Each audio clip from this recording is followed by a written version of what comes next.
বাংলাদেশে একজন ইমাম মেহেদি দাবি করেছেন তার মৃত্যুর পর কিছু জনগণ তার লাশ পুরানো হয়েছে। এই বিষয়ে আপনার মতামত কি? আল্লাহ রসুল সাল্লাল্লাহু আলাইহি সাল্লামের হাদিস, ইমাম মেহেদি আসার পূর্বে 1000-এর বেশি ইমাম মেহেদির দাবিদার বের হবে। কত বললাম? 1000-এর বেশি ইমাম মেহেদির দাবিদার হবে। গত বছর আমাকে আপনার নদিয়া ডিস্ট্রিক্টের করিমপুর থেকে একজন ফোন করেছিল, আমাদের এখানে একজন ঘরে ঘরে মানুষকে বায়েত করছে, সে বলছে আমি ইমাম মেহেদি। আমরা তোমাদের ওখানে ফাটা বাস আছে, ফাটা বলে কেন? আমি ওখানে 4 বাড়ি দাও, দেখো মাল বেরিয়ে যাবে। কি ভণ্ড নাকি? বাড়ি মারো। ইমাম মেহেদি সম্পর্কে একটা হাদিস শুনেলেন, ইমাম মেহেদি, আমি বলে গেলাম ইয়াসিন আমি ইমাম মেহেদি, এইভাবে ইমাম মেহেদি প্রকাশ হবে না। ইমাম মেহেদি একজন সাধারণ মানুষের মতো থাকবেন, দাড়িও থাকবে না, হয়তো প্যান্ট শার্টও পরবে, সাধারণ পোশাক পরবে। এক রাত্রির মধ্যে আল্লাহ তার পরিবর্তন ঘটাবেন। এক রাত্রির মধ্যে আল্লাহ পরিবর্তন ঘটাবেন। ক রাত্রির মধ্যে বললাম? এক রাত্রিতে। তারপরেই তিনি আত্মপ্রকাশ করবেন এবং তার আত্মপ্রকাশে আগে কিংবা সেই সময় ৩য় বিশ্বযুদ্ধ ঘটবে। আমি একটু দেশ বিদেশের খবর দেখছি নেপালের একটা মন্ত্রী আন্ডার প্যান্ট পরে ছুটছে, লোকে মারছে, পাছায় বাড়ি। কি বুঝলেন? দেয়াল থেকে পড়ে গেল, বেচারা চলতে পারছে না, পানির কিনারায় গিয়ে ঘাসের ওপরে শুয়ে পড়েছে। কারুর স্ত্রী মারা গেছে। তার নাম আল্লাহ। যাকে রাজা দেখছো, আমি সেকেন্ডের মধ্যে ভিখারি বানিয়ে দিতে পারি। যাকে শক্তিশালী ভাবছো, তাকে আমি সেকেন্ডের ভেতরে দুমুড়ে মুচুড়ে শেষ করে দিতে পারি।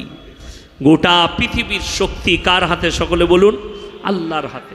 ওই জন্যে পৃথিবীর একটা মানুষও নিজের প্রশংসা করার যোগ্যতা রাখে না।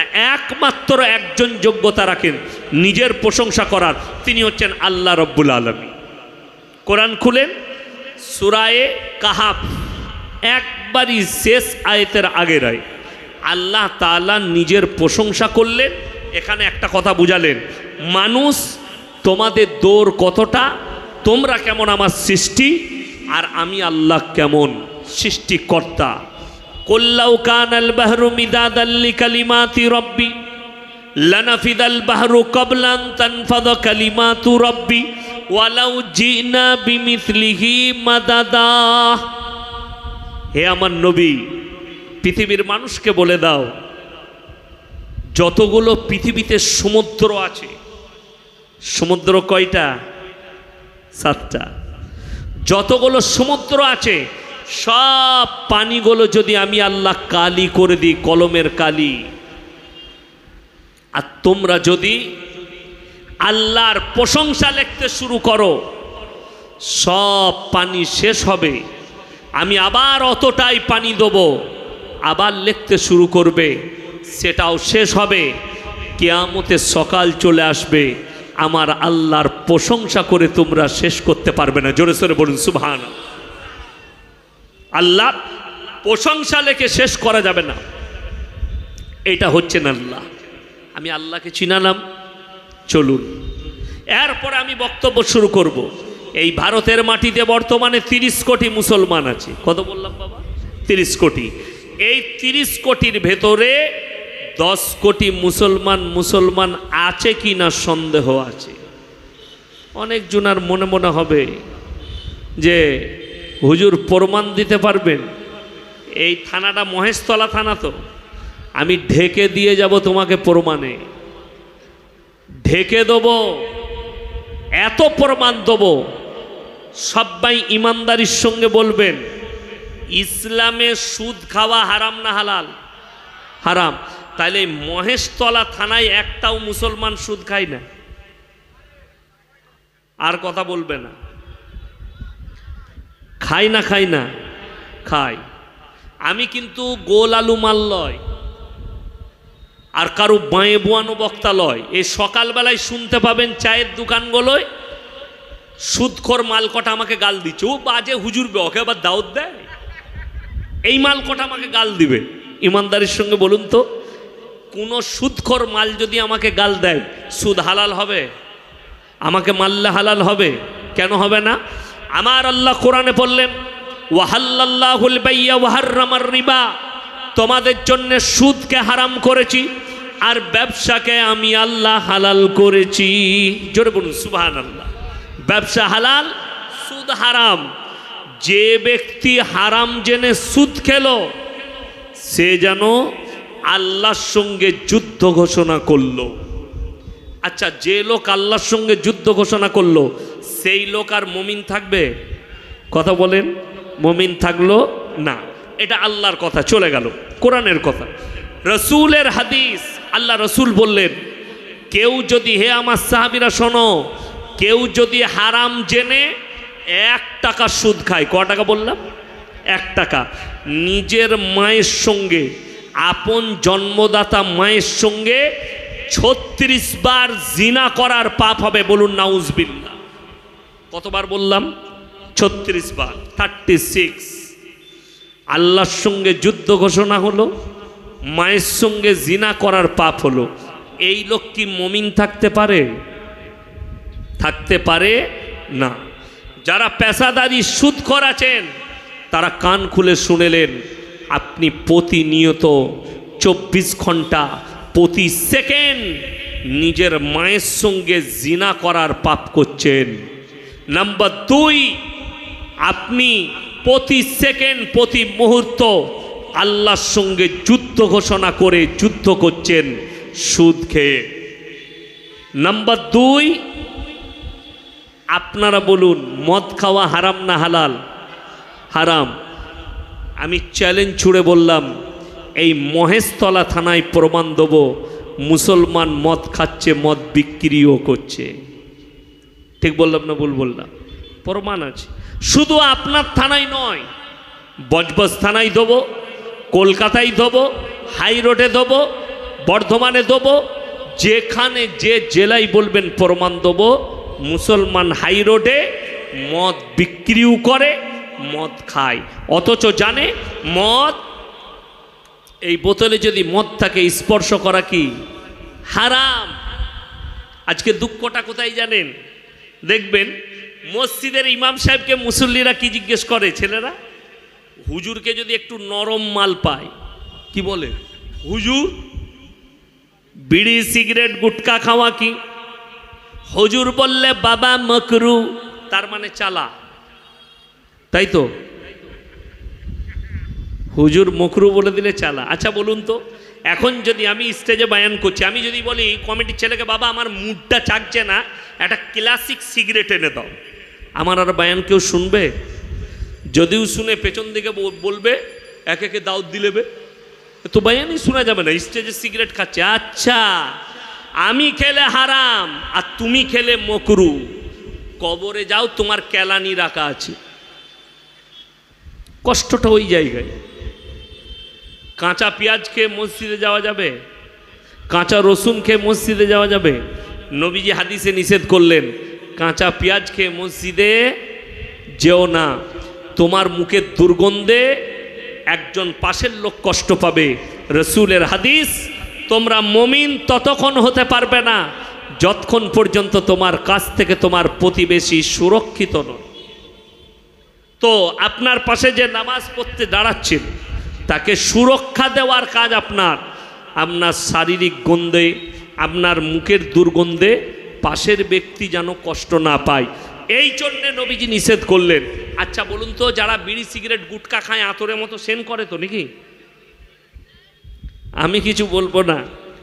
যারা গুটকা খায় আর 24 ঘন্টায় পিলারগুলোকে সব লাল করে রেখেছে, দেওয়ালগুলো লাল করে দিয়েছে, তাদেরকে বলে যায়, তোমাকে মুসল্লিকে নয়, তোমার বিবিকে জিজ্ঞেস করবে, আমি গুটকা খাই, তোকে কেমন লাগে? ও মনে মনে ভাববে, আটকুড়োর বেটা, তোকে তো জুতো মারতে মন যায়, করবো কি? তুই আমার স্বামী, তোর যা মুখের দুর্গন্ধ। আরে মূর্খ, এই বোতলটা পানি পান করার জন্য দিয়েছেন তো আমাদিকে। এটাই যদি লেখা থাকে বিষ মিশানো আছে, খেলে মারা যেতে পারেন, এটা আর পান করা যাবে?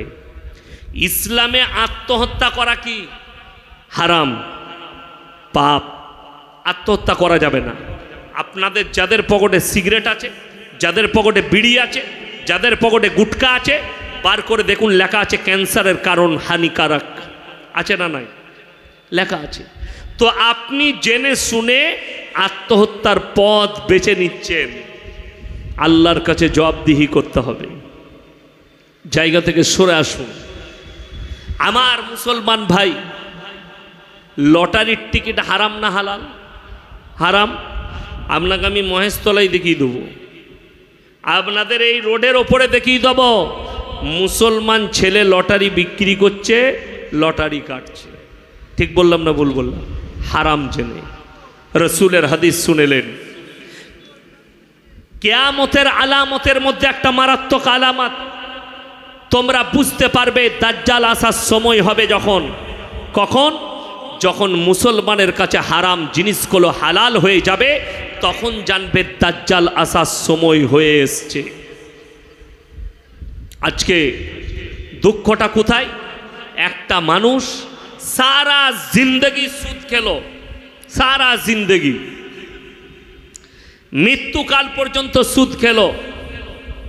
যখন হসপিটালের বেডে শুয়ে আছে, নার্সিংহোমে বেটা গেছে,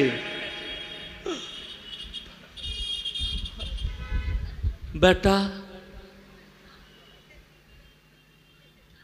আবদুল্লাহর কাছে 2 লাখ টাকা আছে, নিয়ে ও মাল তখনও বলছে আবদুল্লাহর কাছে 2 লাখ টাকা আছে, নিয়ে নিবি। হাফ হাফ চলছে। এই অবস্থায় লোকটা মারা গেল। জীবনে মসজিদ যায়নি, ইস্তেগফার করেনি, জিন্দগিটাই সুদের ওপরে কাটিয়ে দিয়েছে। এই লোক মারা গেল। এখন আমাদের সমাজের ধান্দা হচ্ছে মরে যাওয়ার পরেই মিলাদ করে দে, হুজুরকে ডেকে দেশি মুরগি দিয়ে আর বিরিয়ানি খাইয়ে আর পরোটা খাইয়ে ছিঁড়া পিঠে খাইয়ে আর হুজুর খেয়ে দে। আমি তো আর কিছু জানি না, আমাকে মিলাদের দাওয়াত দিয়েছেন। কার মিলাদ? বাপের মিলাদ। বাপ জিন্দগি ভর সুদ খেয়েছে। আমি এখন দোয়া করলাম, আল্লাহ তুমি আমাকে জান্নাতুল ফিরদাউস চাচাকে দান করো। আমার আর কি, যেরকম দেশি মুরগি খাবেন হুজুরের পাওয়ার তত বেশি। আর আমিও মনে মনে দেখছি একটু ঝেড়ে দোয়াটা করি, টাকাটা 1000 বেশি দিলে আরো ভালো হয়। দোয়া হয়ে গেল। যখন গাড়িতে চেপে যাচ্ছি, বাবা তোমার আব্বা এত ইমানদার মানুষ ছিল না হুজুর, একটু পাপ করেছে। কি পাপ? সুদ খেত। তোবা তোবা তোবা, কাকে জান্নাতে দিলাম আমি? কষ্টটা তো ওই জায়গায়। হাই রোডে মারা গেছে অ্যাক্সিডেন্ট হয়ে, 3 বোতল মদ খেয়ে অ্যাক্সিডেন্ট করেছে, জিন্দগি বড় মদ পান করে। তার জানাজার নামাজ পড়ে দোয়া হচ্ছে, আল্লাহ তুমি একে জান্নাতবাসী করো। তুই তো মার খাবিই খাবি, তোর হুজুরও মার খাবে, তুই রেডি থাক। বড় কষ্ট লাগে। কেউ যদি বাপের বেটা থাকেন, মৌলবীকে ডেকে নিয়ে আসুন, জিন্দগি ভর সুদ খেয়ে মারা গেছে, সেই লোক এইভাবে দোয়া করলে জান্নাতে যাবে। আমি আর জীবনের সমাজের বুকে কথা রাখবো না। হয়তো আপনার বাপ সুদ খেয়ে মারা গেছে, হয়তো আপনার ছেলে সুদের ওপরে জীবন কাটিয়ে মারা গেছে, আপনার ব্রেনে আঘাত লাগবে। ইমানদারির সঙ্গে বলুন, নবীজি সাল্লাল্লাহু আলাইহি সাল্লামের থেকে দামি লোক পৃথিবীতে কেউ এসছে? কিয়ামতের সকাল পর্যন্ত আসবে?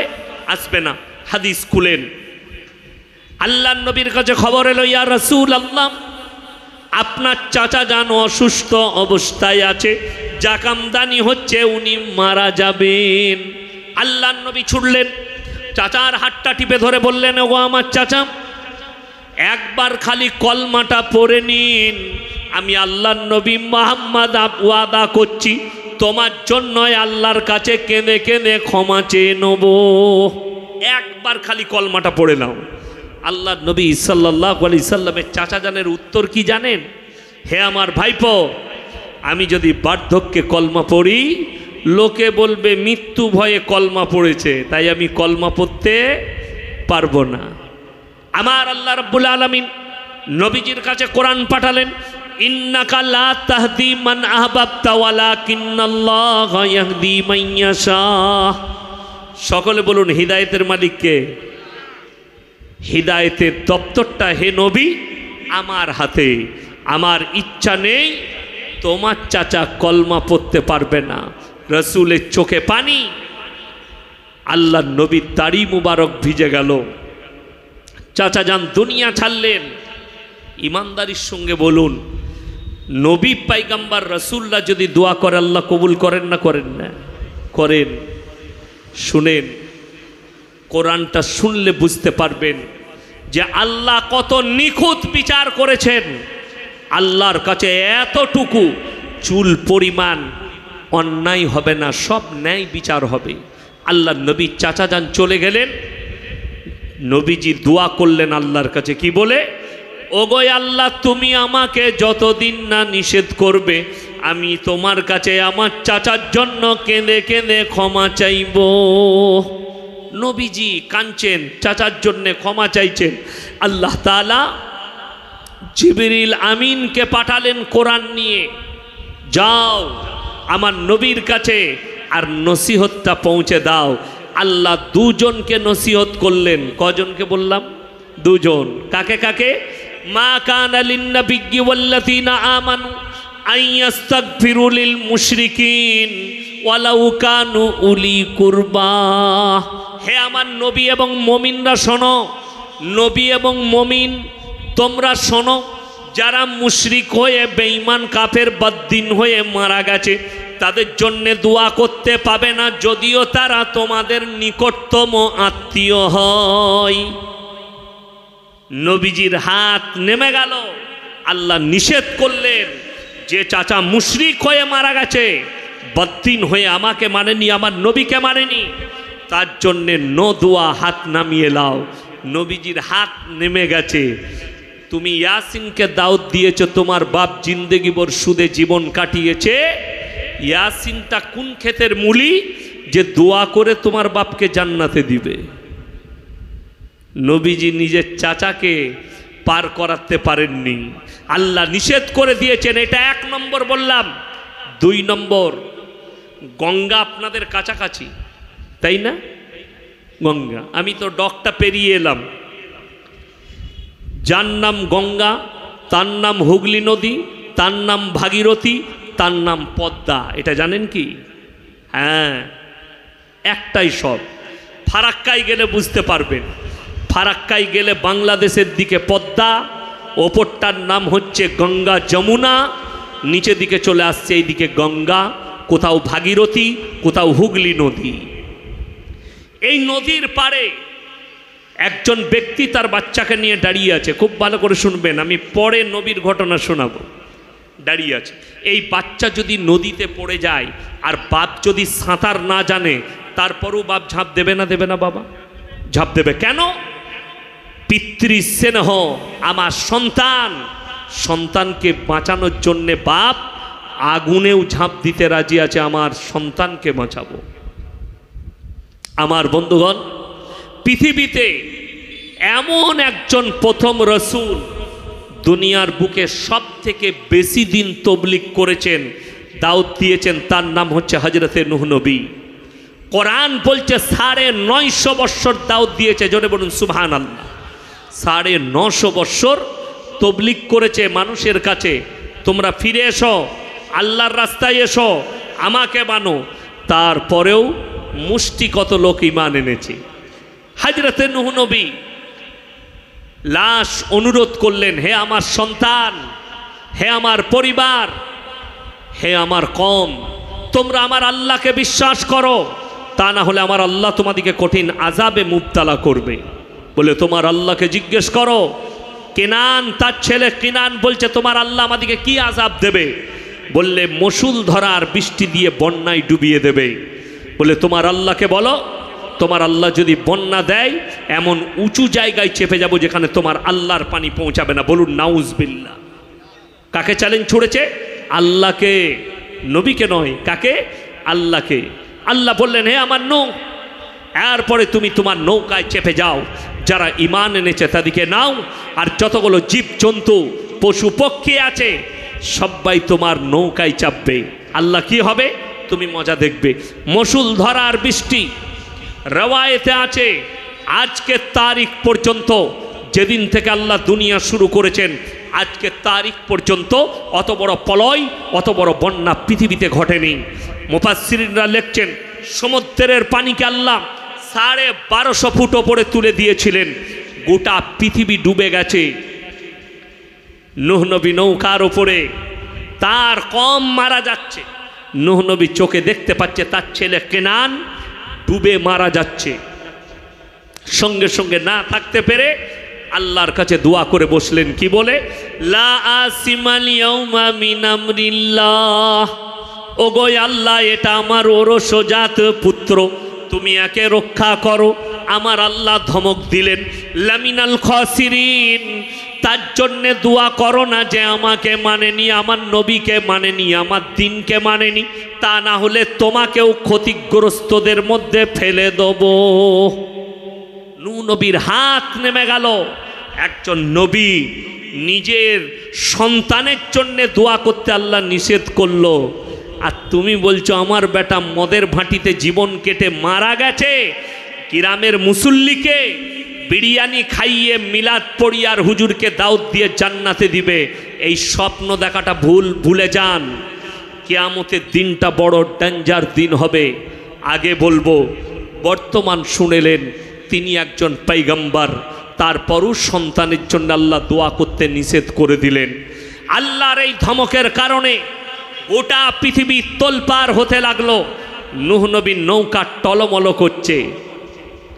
যদি কোনোদিন নৌকায় চাপেন, এই নৌকায় চাপার দোয়া কি চাচা জানেন?